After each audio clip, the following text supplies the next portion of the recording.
3 जुलाई से यात्रा प्रारंभ होगी और 28 अगस्त को रक्षाबंधन को समाप्त होगी। तो मोटे तौर पर इस बार की यात्रा थोड़ी लंबी होगी, 57 दिन का ये पीरियड होगा। और जैसा आप सब जानते हैं, प्रथम पूजा ज्येष्ठ पूर्णिमा के दिन होती है। 29 जून 2026 को प्रथम पूजा होगी। 15 अप्रैल से पंजीकरण शुरू हो जाएगा। एडवांस रजिस्ट्रेशन 554 बैंक की शाखाएं हैं। Jammu Kashmir bank, Punjab national bank, state bank of India और यस बैंक। तो देश भर में विभिन्न शाखाएं हैं जहां ये पंजीकरण का काम होगा। जो डिवोटीज हैं वो मिनिमम एज 13 साल होनी चाहिए और मैक्सिमम 70 साल, उन्हीं को पंजीकृत किया जाएगा।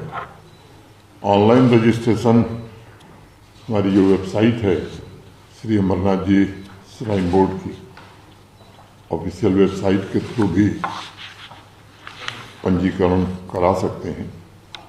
अगर फिगर की मैं बात करूं तो जो पिछले 3 साल रहे हैं उनका औसत एवरेज अगर देखें और उसके पहले के 3 साल का, तो मोटे तौर पर 25% यात्रा बढ़ी है। सुविधाओं की अगर मैं बात करूं तो कई चीज़ें पिछले 3-4 वर्षों में श्री अमरनाथ जी श्राइन बोर्ड ने नए प्रयोग प्रारंभ किए हैं। जैसे एक RFID कार्ड अनिवार्य कर दिया गया है। 100% जो भी श्रद्धालु आते हैं उनको ये कार्ड दिया जाता है। एक ग्रुप एक्सीडेंटल इंश्योरेंस भी हम लोग यात्रियों को देते थे, जो 5 लाख रुपए इस साल बोर्ड ने अपनी पिछली बैठक में फैसला किया कि 5 लाख से बढ़ाकर उसे 10 लाख कर दिया गया है। जो नेचुरल डेथ हो जाती है या एक्सीडेंटल डेथ पोनीज की, तो उन्हें भी 50,000 रुपया है। तो नेशनल लाइव स्टॉक मिशन पिछले 3 वर्षों से दिया जा रहा है। दोनों एक्सिस से जो पवित्र गुफा तक मार्ग जाते थे, वो बाल्टाल एक्सिस हो या नुनवान एक्सिस हो, तो आप सबने देखा है कि उसको काफ़ी वाइडन कर दिया गया। लगभग 12 फीट से कम चौड़ाई कहीं नहीं है। और जो वल्नरेबल स्ट्रेचेज थे या ब्रिजेज थे, उनको भी BRO ने बहुत अच्छा बना दिया है। मेंटेनेंस का काम BRO ही पूरी तरह करती है। और पिछले 3-4 वर्षों का मेरा अनुभव ऐसा है कि BRO ने बहुत ही सराहनीय काम किया है। यात्रियों के फीडबैक का जो सिस्टम हम लोगों ने बनाया है, हर साल यात्रा के दौरान जो फीडबैक देते हैं, तो मोटे तौर पर पहले की तुलना में मैं देख रहा हूं कि श्रद्धालु भी काफ़ी संतोष व्यक्त करते हैं यात्रा को लेकर के। रियल टाइम मॉनिटरिंग भी यात्रा की होती है। PTZ कैमरे और काउंटिंग कैमराज भी लोगों की गणना के लिए भी लगाए गए हैं। RFID, इन सब पहल के द्वारा, इनिशिएटिव्स के द्वारा काफ़ी मुझे लगता है कि सुविधा हुई है। अब प्रीपेड सिस्टम बाकी जो सर्विसेज हैं उनके लिए भी लागू किया गया था। 2 साल पहले मैं देख रहा था कि थोड़ा कम लोग अवेल करते थे, लेकिन पिछले साल मोटे तौर पर लगभग 100% लोग लें, इस पर हम लोगों का जोर रहा और काफ़ी हद तक हमें सफलता भी मिली। होल्डिंग कैपेसिटी भी पहले की तुलना में काफ़ी हम लोगों ने बढ़ा ली है, चाहे वो बाल्टाल हो, नुनवान हो या बाकी जितने भी स्थान हैं। मौसम खराब होने पर भी बड़ी संख्या में लोग आराम पूर्वक रह सकें, ये इंतजाम करने में श्री अमरनाथ जी श्राइन बोर्ड को सफलता मिली है। चंद्रकोट में 4 साल पहले एक यात्री निवास बना था। अब बालटाल में भी यात्री निवास फंक्शनल है। नुनवान भी इस साल फंक्शनल होगा और श्रीनगर में भी फंक्शनल है। पंथा चौक पर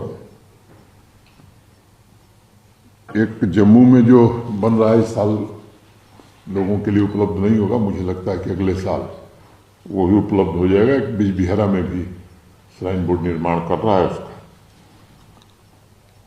फ्लड प्रोन एरिया जो नीचे थी, जहाँ एक बार फ्लैश फ्लड आया था, तो उस पर काफ़ी सख्ती से पिछले 2 वर्षों से कि डिजास्टर प्रिपेयर्डनेस भी ठीक रहती है और वहाँ किसी को भी न टेंट लगाने की अनुमति है न रुकने की अनुमति है। माउंटेन रेस्क्यू टीम्स पर्याप्त मात्रा में हर साल लग रही हैं। Jammu Kashmir police, NDRF, SDRF, CRPF ये बड़ी संख्या में डिप्लॉय की जाती हैं। आर्मी भी श्री अमरनाथ जी यात्रा की सुरक्षा में हायर रीचेज पर पहले से ही अपनी पोजीशन ले लेती है। रियल टाइम वेदर प्रेडिक्शन की अगर मैं बात करूं तो आप सबने देखा होगा कि डॉपलर रडार लगने के बाद अब वो पहले वाली स्थिति नहीं है कि एक विपरीत धारणा बन जाती थी कि मौसम विज्ञान ने कुछ कहा था इसके उल्टा ही होगा। अब सटीक प्रेडिक्शन IMD भी कर रहा है। 2 100 बेड के अस्पताल, हॉस्पिटल, 100 बेडेड हॉस्पिटल बालटाल और दूसरा जो है चंदनबाड़ी में, ये भी 2 साल पहले बन गए, तो अच्छी सुविधा, देश भर से डॉक्टर भी आते हैं। सीमलेस कनेक्टिविटी रहे, इसके लिए मैं तीनों सर्विस प्रोवाइडर्स को, BSNL हो, रिलायंस हो, एयरटेल हो, पिछले बार भी यात्रा के दौरान भी हमने देखा या उसके 1 वर्ष पहले भी, इस बड़ी संख्या में लोग बारिश के कारण रुक जाते हैं तो भी कठिनाई न हो इसका ये प्रयास करते हैं। सैनिटेशन पर विशेष ध्यान पिछले कई वर्षों से हम लोग दे रहे हैं, क्योंकि 3 साल पहले मुझे याद है कि सबसे जो फीडबैक हमने लिया था तो सैनिटेशन पर ही थोड़ा कम नंबर मिला था, लेकिन 2 वर्षों में उसमें भी काफ़ी सुधार हुआ है और भारत सरकार ने भी उसमें इस यात्रा के लिए सैनिटेशन के मद में काफ़ी मदद की है।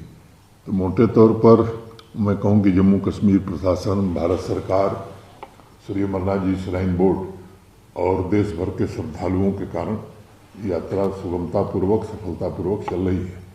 तो पंजीकरण के बाद 3 से यात्रा प्रारंभ होगी, इसलिए मैंने सोचा कि ये देश भर के श्रद्धालु जान सकें, इसलिए आप लोगों का आमंत्रित किया था।